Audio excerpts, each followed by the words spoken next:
వి news Telangana news కి స్వాగతం. Bulletin లో ముందుగా హెడ్లైన్స్ చూద్దాం. ప్రత్యక్ష ప్రసారం. వైఎస్ఆర్సీపీ పార్టీ మహిళా విభాగం రాష్ట్ర అధ్యక్షురాలు అండ్ ఎమ్మెల్సీ వరుడు కళ్యాణి ప్రెస్ మీట్.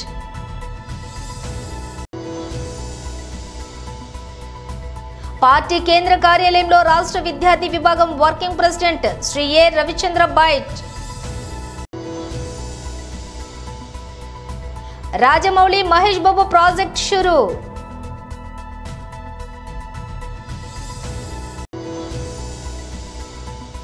చివరి టెస్టులో రిషబ్ పంత్ పై వేటు. అతడి స్థానంలో బరిలోకి యువ వికెట్ కీపర్.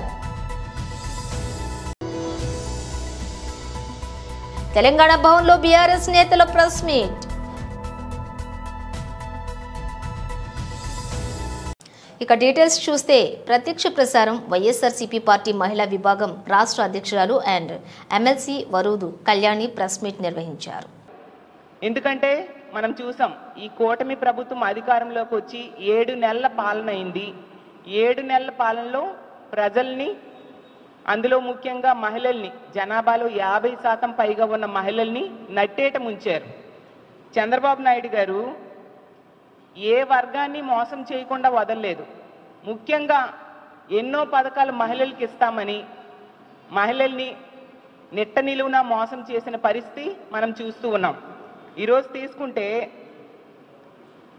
ప్రతిసారి మనం తెలుగు సంవత్సరాలకి ప్రతి సంవత్సరానికి ఒక పేరు పెడతాం.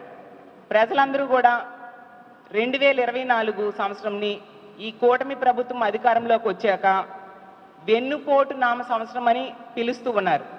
అంత ఘోరంగా చంద్రబాబు నాయుడు గారు ప్రజలకి వెన్నుపోటు పడడం జరిగింది. చూస్తే హామీల వరద పారించారు ఎన్నికల సమయంలో. ఈరోజు చూస్తే ప్రజలకి బురద చూపిస్తూ ఉన్నారు.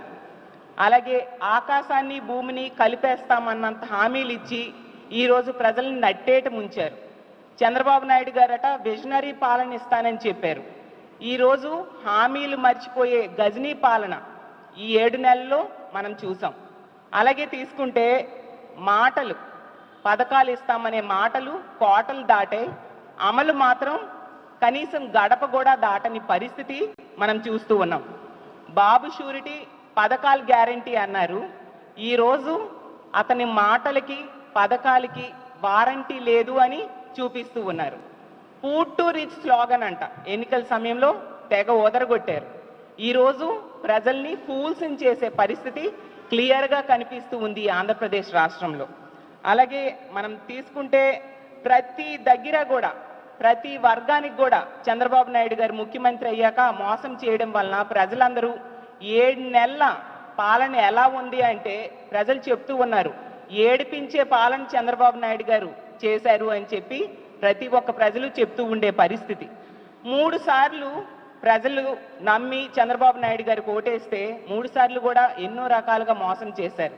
4గోసారి నేను మారిపోయాను అని చెప్పి మళ్ళీ ప్రజల దగ్గరికి వచ్చేసరికి ప్రజలు మళ్ళీ నమ్మి ఓటేశారు. ఇప్పుడు ఈ 7 నెలల పాలన చూసి ఎలుగుబంటి తోలి ఎన్నాళ్ళు వృద్ధికినా కూడా నలుపు నలుపే కానీ తెలుపు కాదు అన్న చందంగా ఉంది మా పరిస్థితి అని ఈరోజు ఆంధ్రప్రదేశ్ రాష్ట్రంలో ప్రజలు బాధపడే పరిస్థితిని తీసుకొచ్చారు.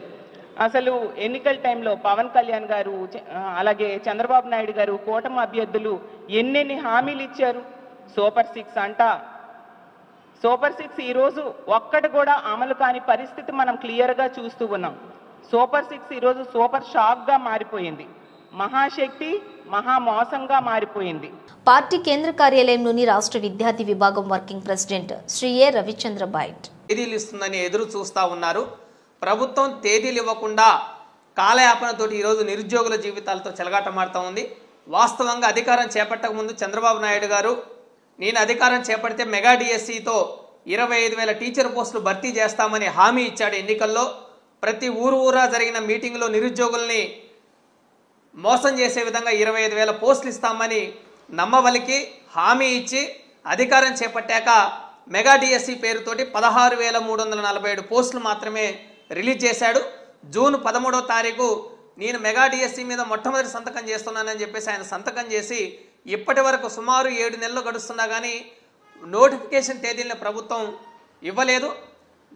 అప్పటికే డిఎస్సి నోటిఫికేషన్ కోసం నెల రోజుల ముందే జూన్ 13కు ముందే టెట్ అర్హత పొందిన లక్షలాది మంది అభ్యర్థులు డిఎస్సి నోటిఫికేషన్ ఎదురు చూస్తూ ఉంటే గత జగన్మోహన్ రెడ్డి గారి హయాంలో టెట్ క్వాలిఫై అయిన అభ్యర్థులు డిఎస్సి కోసం ఎదురు చూస్తూ ఉంటే సుమారు 6,100 పోస్టులు జగన్మోహన్ రెడ్డి గారి ప్రభుత్వంలో డిఎస్సి కోసం నోటిఫికేషన్ ఇచ్చారు.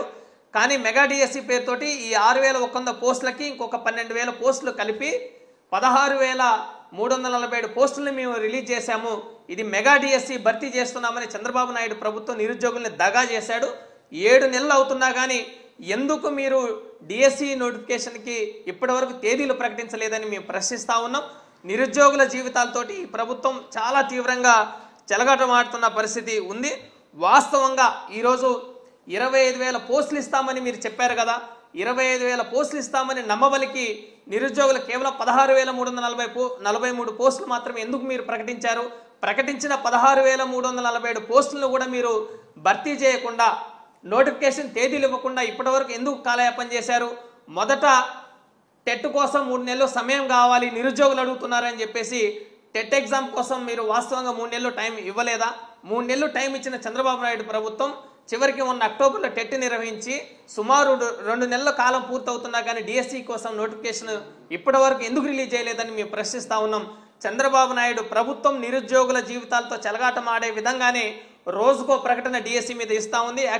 వాస్తవంగా మొన్న నవంబర్ 6వ తారీఖు కూడా డిఎస్సి నోటిఫికేషన్ ఇస్తామని పాఠశాల విద్యాశాఖ ప్రిపేర్ చేసింది. కానీ ఇవ్వకుండా ప్రభుత్వమే దీన్ని కాలయాపన చేసే విధంగా పొడిగిస్తూ ఉంది. టెట్ అర్హత పొందిన 1,87,000 మంది నిరుద్యోగులు ఈరోజు డిఎస్సి నోటిఫికేషన్ కోసం ఎదురు చూస్తూ ఉన్నారు. అంటే ఒక్క పోస్టుకి 11,439 మంది అభ్యర్థులు పోటీ పడతా ఉన్నారు. ప్రభుత్వ టీచర్ కోసం అభ్యర్థులు ఎదురు చూస్తూ ఉన్నారు. మీరు డిఎస్సి నోటిఫికేషన్ ఇవ్వకుండా ఈరోజు కాలయాపన చేస్తూ ఉన్నారు. మొన్నటి వరకు నిరుద్యోగులు సమయం అడిగారని మీరు నిరుద్యోగులు మభ్యపెట్టే విధంగా కాలయాపన చేశారు. ఈరోజు ఎస్సీ వర్గీకరణ జిల్లాలో పరిధిలో ఉంది కాబట్టి ఏకసభ్య కమిషన్ జిల్లాలో పర్యటనలు చేస్తుంది కాబట్టి దీనికి సమయం కావాలని మళ్ళీ ఎస్సీ వర్గీకరణ అంశాన్ని ముందుకు తీసుకొచ్చి ఈరోజు ప్రముఖ డైరెక్టర్ ఎస్ఎస్ రాజమౌళి దర్శకత్వంలో ప్రిన్స్ మహేష్ బాబు హీరోగా ఓ సినిమా రానున్న విషయం తెలిసిందే. SSMB 29 పేరుతోటి ప్రచారంలో ఉన్న ఈ ప్రాజెక్టు తాజాగా పూజా కార్యక్రమం జరుపుకుంటున్నట్లు సమాచారం. గురువారం ఈ సినిమాకు సంబంధించిన ఓపెనింగ్ వేడుక హైదరాబాద్లో జరిగినట్లు తెలుస్తోంది. ప్రైవేట్గా జరిగిన ఈ సినిమా లాంచింగ్కు మహేష్ బాబు ఫ్యామిలీ, రాజమౌళి ఫ్యామిలీతో పాటు పలువురు సినీ ప్రముఖులు హాజరైనట్లు సమాచారం. కాగా జక్కన్న సినిమా కోసం సూపర్ స్టార్ ఇప్పటికే పూర్తిగా మేకోవర్ అయ్యారు.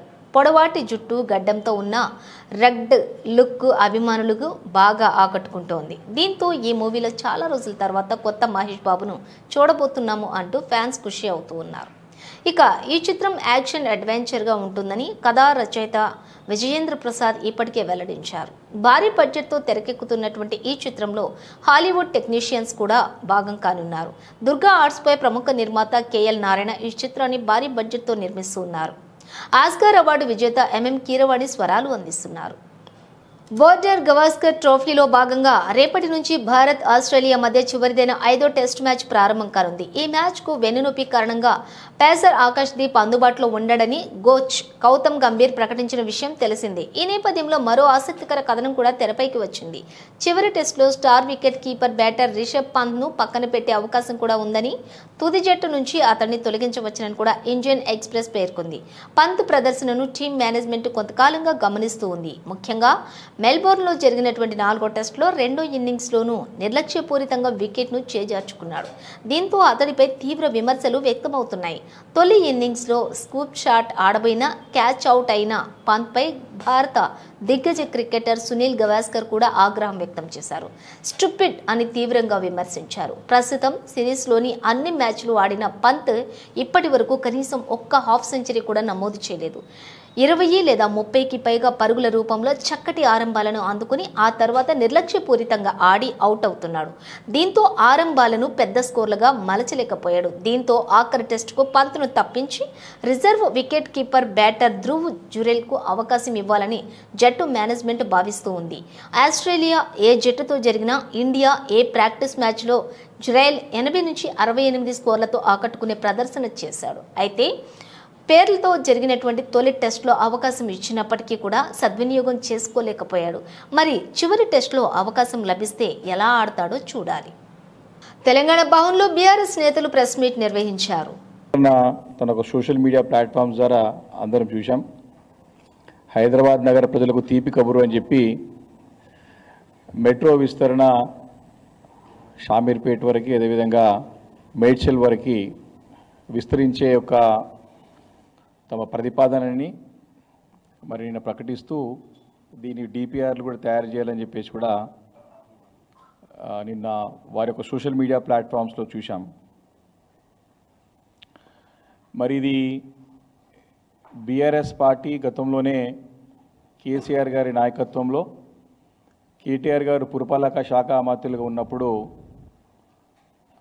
2022లోనే చివరిలో 22-23 ప్రాంతంలో మరి ఈ ప్రాంతాలతో పాటు ఇంకా నగరంలో అనేక ప్రాంతాల్లో విస్తరించాలని చెప్పేసి ఆ రోజు సుమారు 63,000 కోట్ల రూపాయలతోని మరి ప్రతిపాదనలు సిద్ధం చేయాలా, డిపిఆర్ సిద్ధం చేయాలని చెప్పి కన్సల్టెంట్ని అపాయింట్ చేసి మరి ప్రభుత్వము గతంలో ఎన్నికలకు పోయిన సందర్భం బీఆర్ఎస్ పార్టీ అసెంబ్లీ వేదికగా బయట కూడా పత్రికా విలేకరుల సమావేశం ద్వారా అనేక వేదికలపైన చెప్పిన మాట స్పష్టంగా తెలియజేస్తా ఉన్నాను.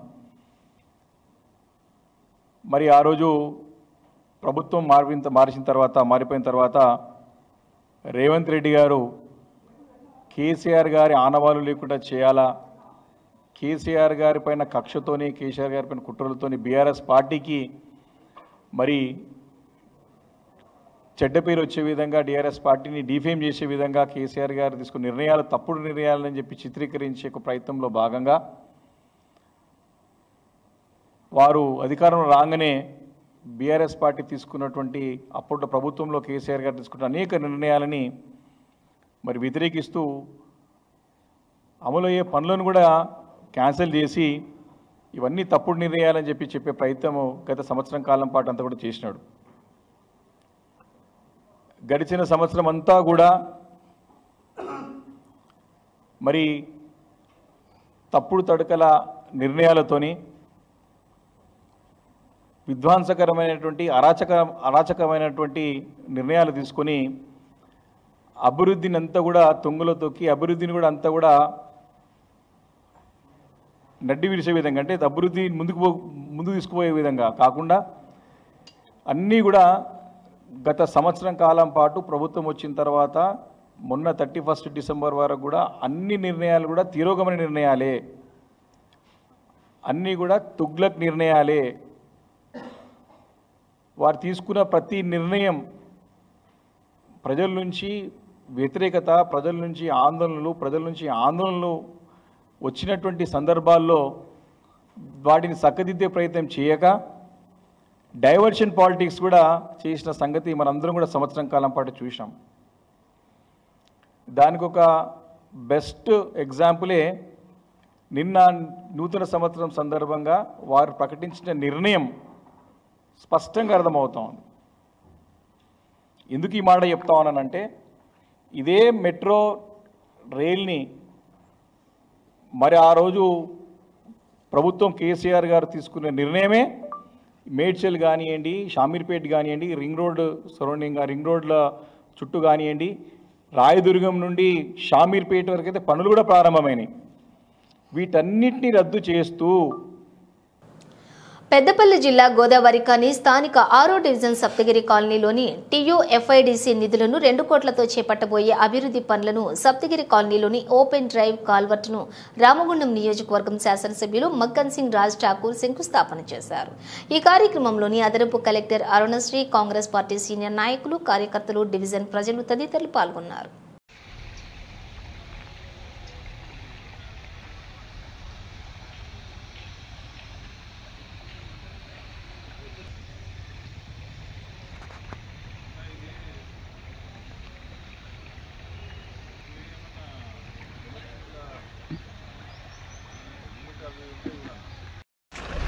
వచ్చేనా ట్రెండ్ 3 కోట్ల చిల్లర మాకు కేటాయించినట్టు 15-20 సంవత్సరానికి. Thank you. I personally came to your place, was not there.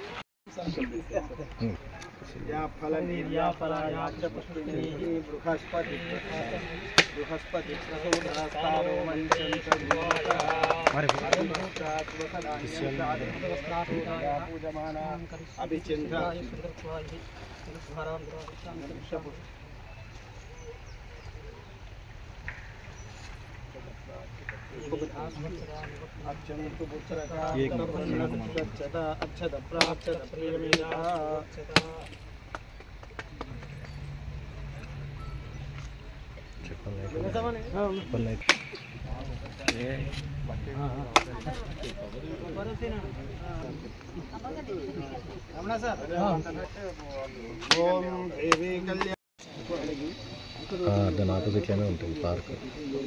Auto stand కాదు, ఆటో స్టాండ్ ఉన్న చూడు, కొంచెం ముందు పోతే లెఫ్ట్ సైడ్ ఉంటుంది. అదే అదే అదే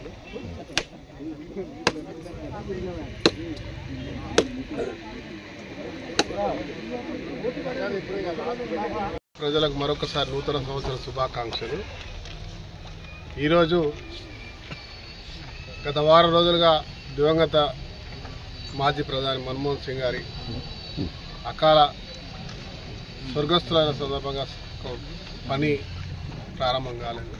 కొన్ని కొత్త ప్రాజెక్టులు ఈరోజు దాదాపు TUFIDC ద్వారా 100 కోట్లతో ప్రతి డివిజన్లో పనులు ప్రారంభం చేసి కొన్ని పూర్తయ్యే దశలు ఉన్నాయి, ఇంకా ఆగుతాం.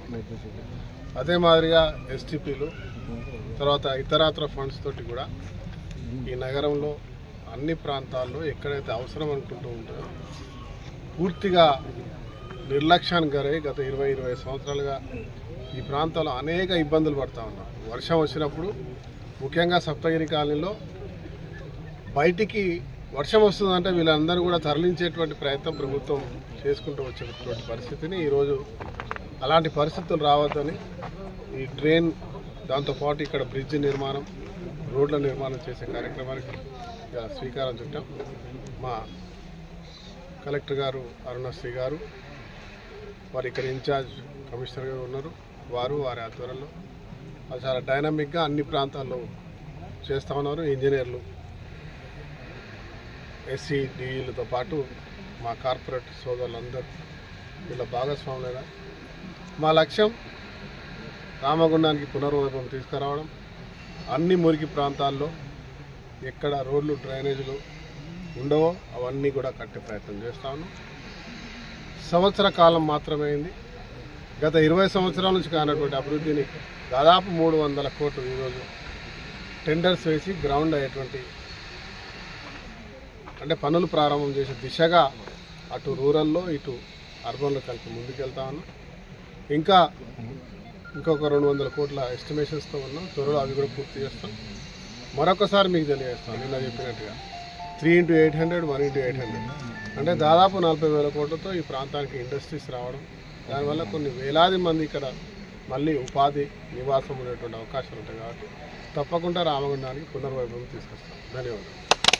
ప్రధాని నరేంద్ర మోదీ ఈ నెల 8న ఆంధ్రప్రదేశ్లో పర్యటించనున్నారు. ఈ టూర్కు సంబంధించి ప్రధాని కార్యాలయం ఏపీ అధికారులకు సమాచారం అందించింది. ఈ నెల 8న ప్రధాని మోదీ విశాఖపట్నంలో ల్యాండ్ అవుతారని, అక్కడి నుంచి నేరుగా ఆంధ్ర యూనివర్సిటీ చేరుకుంటారని తెలుస్తోంది.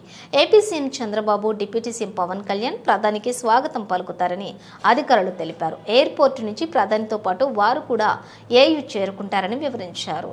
అక్కడి నుంచే ప్రధాని మోదీ ఏపీలోని పలు ప్రాజెక్టులకు వర్చువల్గా శంకుస్థాపనలు చేస్తారని సమాచారం. NTPC ఆధ్వర్యంలో ఏర్పాటు కానున్నటువంటి green hydrogen project, railway zone పరిపాలనా భవనాలతో పాటుగా పలు అభివృద్ధి కార్యక్రమాలకు మోదీ వర్చువల్గా శంకుస్థాపనలు చేస్తారు. అనంతరం జరిగే బహిరంగ సభలో చంద్రబాబు, పవన్ కళ్యాణ్లతో కలిసి మోదీ పాల్గొంటారు. ఈ కార్యక్రమంలోని పలువురు కేంద్ర, రాష్ట్ర మంత్రులు కూడా పాల్గొంటారు. ఈ మేరకు విశాఖ అధికారులకు PMO నుంచి సమాచారం అందిందని, అవసరమైనటువంటి ఏర్పాట్లలో అధికారులు నిమగ్నమయ్యారని సమాచారం. బులెటిన్ ముగించే ముందు హెడ్లైన్స్ మరోసారి. ప్రత్యక్ష ప్రసారం. వైఎస్ఆర్సీపీ పార్టీ మహిళా విభాగం రాష్ట్ర అధ్యక్షురాలు అండ్ MLC వరుడు కళ్యాణి ప్రెస్ మీట్.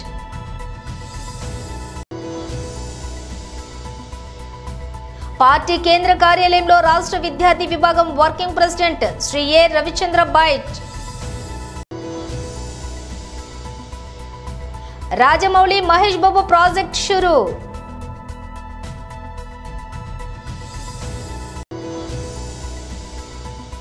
చివరి టెస్టులో రిషబ్ పంత్ పై వేటు, అతడి స్థానంలో బరిలోకి యువ వికెట్ కీపర్. తెలంగాణ భవన్లో బీఆర్ఎస్ నేతల ప్రెస్ మీట్.